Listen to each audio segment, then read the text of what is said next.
Yeah, messieurs! Welcome back to the Spearfishing channel. In this week's video, I'll be covering a couple of action-packed dives I did by cul-de-sac, and the amount of fish we saw here was absolutely insane. One of the first things I noticed about this spot was there had a lot of bait fish around, and of course with all that bait, the predators were not far behind.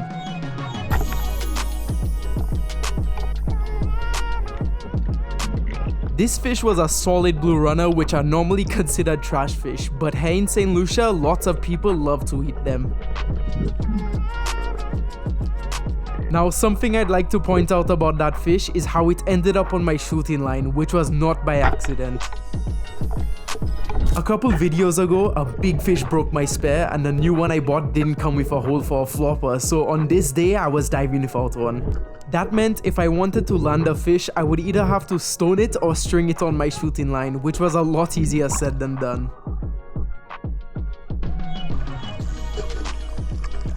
Because of that, I didn't really shoot much fish that day, and this blue runner was the only one I got on camera. Regardless, I could tell this area had a lot of potential, and on day 2 was when the real action started. Oi! I take out a big barrel, but it wrapped me around a piece of coral. After yesterday's dive, I drilled a hole in my spear to put a flopper, and this time I was ready for anything. As you'll see throughout the video, the water was very dirty because this spot had a river sending muddy water into the sea. However, because the seawater is much denser than the river water, once I got deep enough, it started to clear up. Just like the day before, there was a lot of bait fish around, and I knew it was just a matter of time before I saw something to shoot. As I was looking into the murk, I thought I saw a white shape moving around, so I went over to check it out.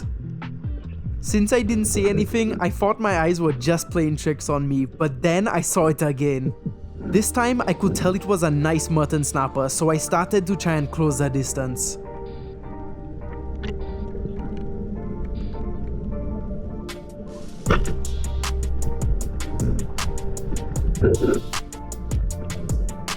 It wasn't the best shot placement ever, but since there was no reef around, I was able to fight that fish really lightly for the shot not to rip out.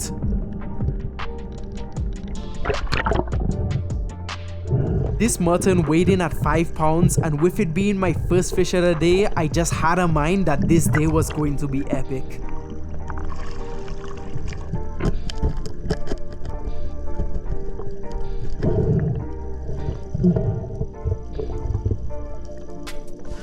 We started to move away from the sand to look for structure, and I found the same piece of reef where I shot the blue runner. The bigger school of bait that was hanging around yesterday wasn't there anymore, but something was just telling me to wait. After a while, this big school of sardines passed behind me, and I just knew I was about to see something.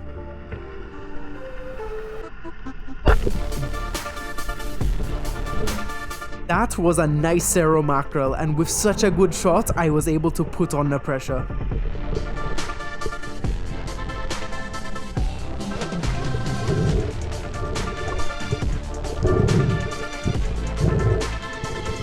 I have shot a lot of these fish in my life, but I have never seen one look so absorky. What? Bro, what are you talking about, man? Normally, these fish are a lot more slender, but this 5-pounder must have been out here getting obese off of those sardines.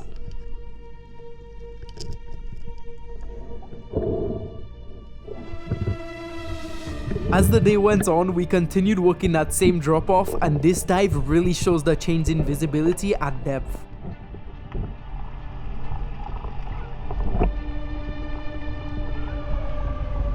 The white milky water from the river ended at around 50 feet, and as soon as I made it into the blue water, I looked up and saw a big barracuda.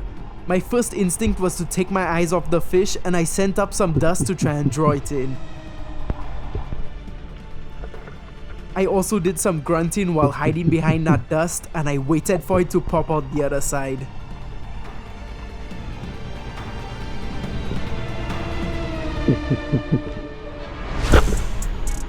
From the second I shot that fish, I was trying to keep it off the bottom, but I wasn't quick enough and it ended up wrapping itself around the rock.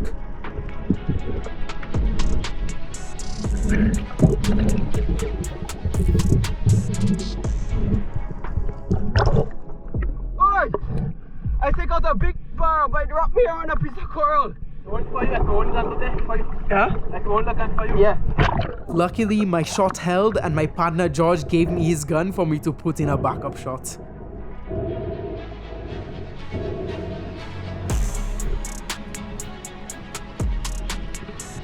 His wooden gun was a lot more buoyant than I was used to, so aiming it was quite difficult. However, eventually I was able to line up a shot.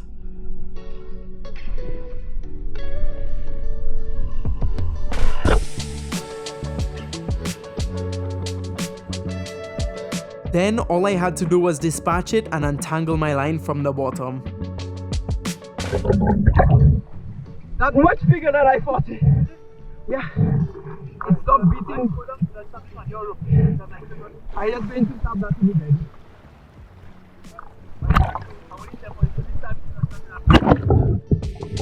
Unfortunately, I didn't get the footage of me retrieving it, but this was still a solid barra, coming in at 14 pounds.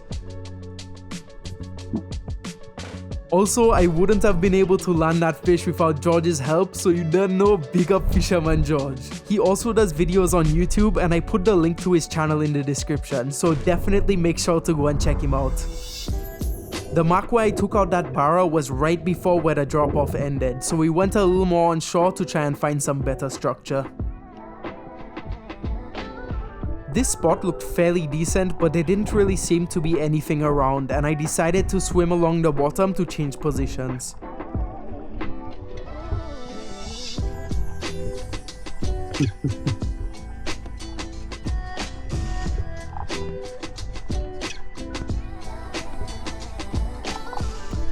I was just looking around to see if there was anything worth checking out, and after a while I realized there was a fish right in front of me.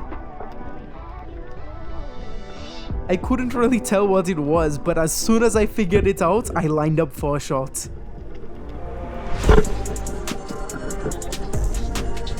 That was a solid 3-pound grey snapper, which just seemed to be sleeping on the bottom.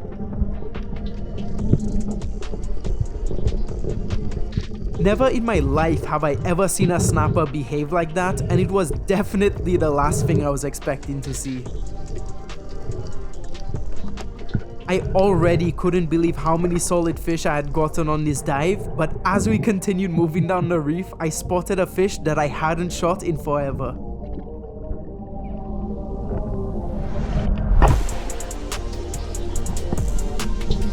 This fish is known as a rainbow runner or saumon, and they are a prize-eating fish all over the world.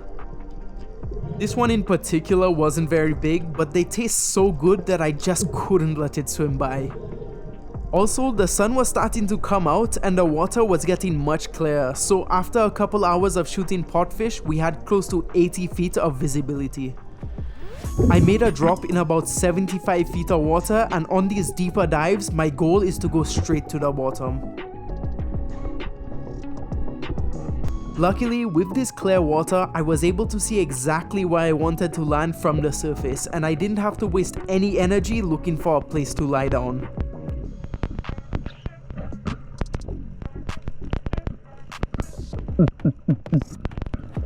The only difference with these deeper dives is that you never want to push your breath hold, so as soon as I spotted this mahogany snapper, I knew that's exactly what I wanted to shoot.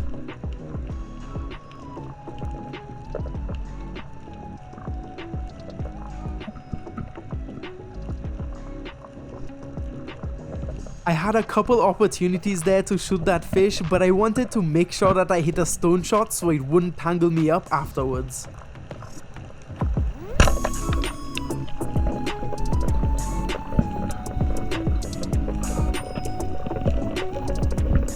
This may seem like a tiny fish, but mahogany snappers are some of the smallest snapper species we get in St. Lucia, with this one being above average size. At this point in the dive, we were already heading back to shore, and that mahogany snapper was going to be my last drop of the day. However, as soon as we reached by the rocks to go on shore, I got a nice bonus catch. This octopus tried to run and camouflage when it saw me, but I was able to grab it before it escaped. Whenever I catch octopus, the first thing I do is dispatch them so they aren't suffering when I put them on my carrier. However, instead of using a knife to brain them like fish, I let them grab onto my arm and I bite their head in between the eyes. It may seem a little nasty, but it's the fastest and most humane way to dispatch an octopus. They are also not something I get to hunt every day, so this 2-pounder ended up being the perfect way to finish off the dive.